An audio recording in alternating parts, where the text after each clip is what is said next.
Boldwood presents One Christmas Eve, written by Shari Low'I'd and read by Helen McAlpine. The moral right of the author has been asserted.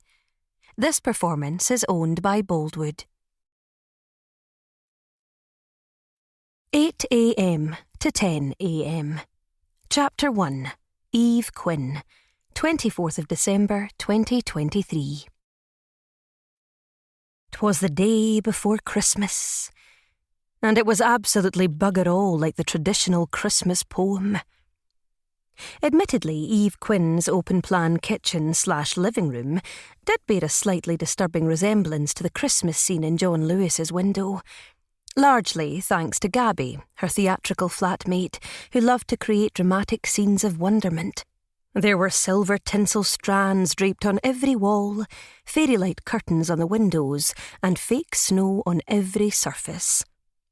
There was also a huge, real tree in the lounge that was so big it blocked half the telly, but they didn't care because it was beautifully bedecked in silver and white balls, and under it lay a pile of perfectly wrapped gifts, courtesy of a night with a bottle of wine, 3 rolls of wrapping paper, 2 reels of ribbon, and a gift wrapping tutorial on TikTok. On the radio, Mariah Carey was still demanding that all she wanted for Christmas was a big fat royalty cheque for the most overplayed festive song of all time.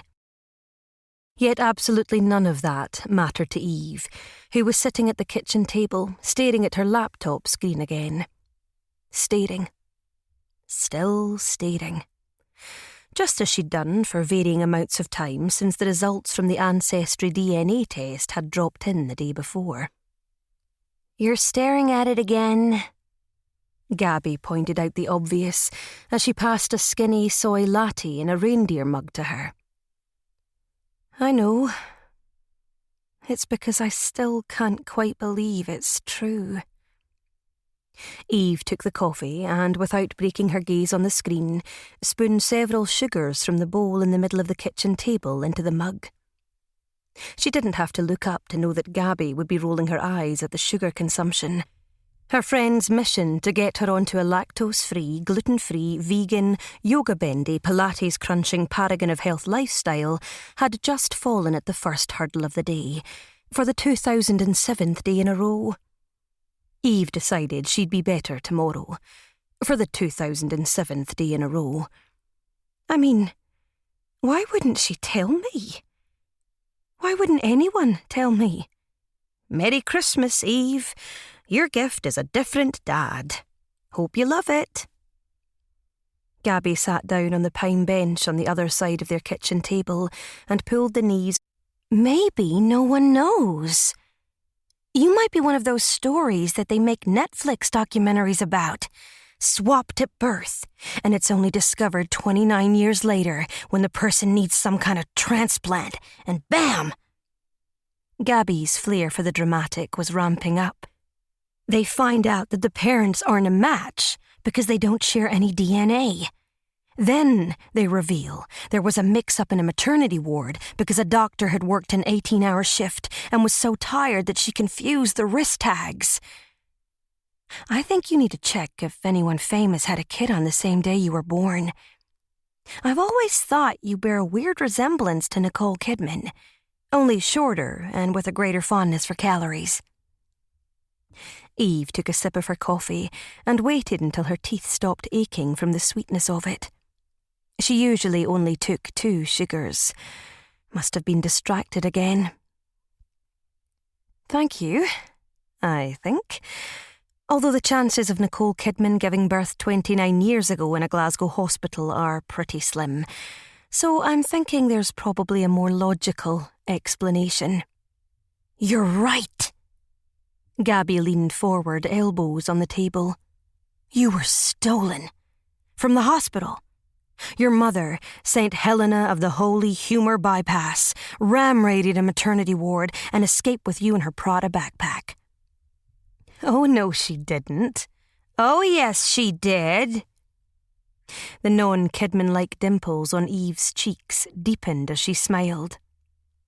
"I thought we agreed no more panto references."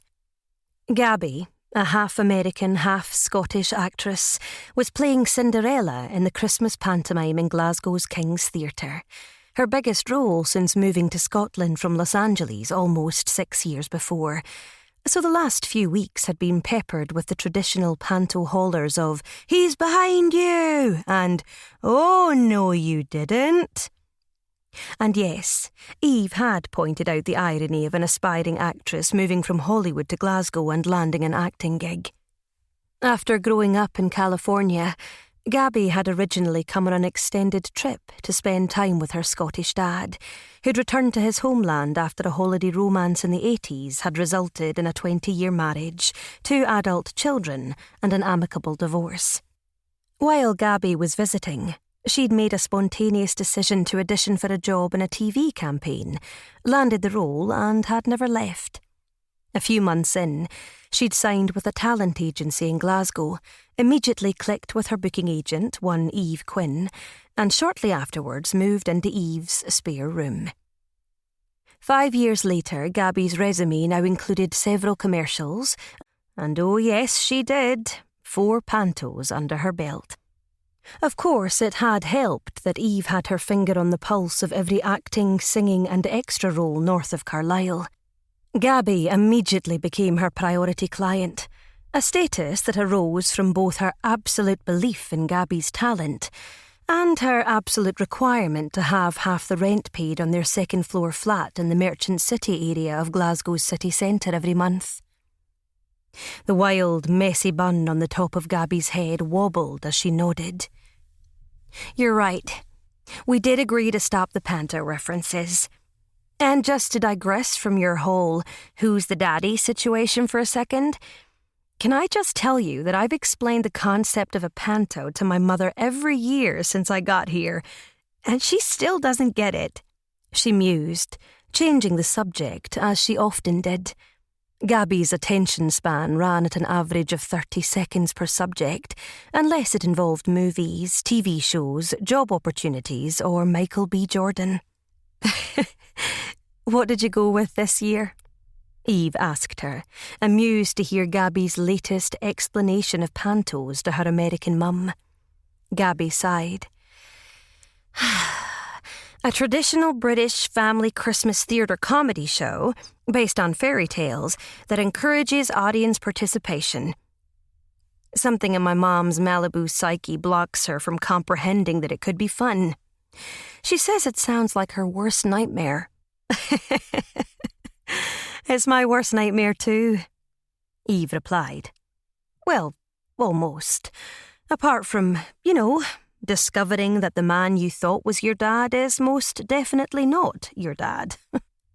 "Oh, and sorry to debunk your theory, but I wasn't stolen, because a couple of people on the list of DNA connections share the same surnames as my great-grandparents on my mum's side. So Helena definitely popped me out of her womb. Nicole Kidman will be crushed." Eve's gaze went back to the screen. Her paternal situation was there in black and white. Or rather, it wasn't there. She'd done the DNA test at the same time as her 22-year-old half-brother Angus, or at least he was her half-brother before this test had proved otherwise. Angus and his twin Felix were her dad's sons with Annabelle, the woman he'd left her mum for 25 years ago, barely 4 years after Eve was born. Angus had done the test out of curiosity because he was studying genetics at university.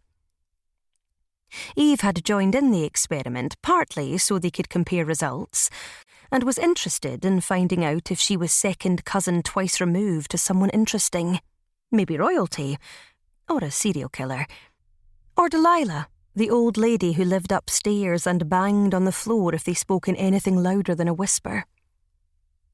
When the results had dropped yesterday, she'd fully expected to see Angus Quinn's name at the top of the results with the highest DNA commonality.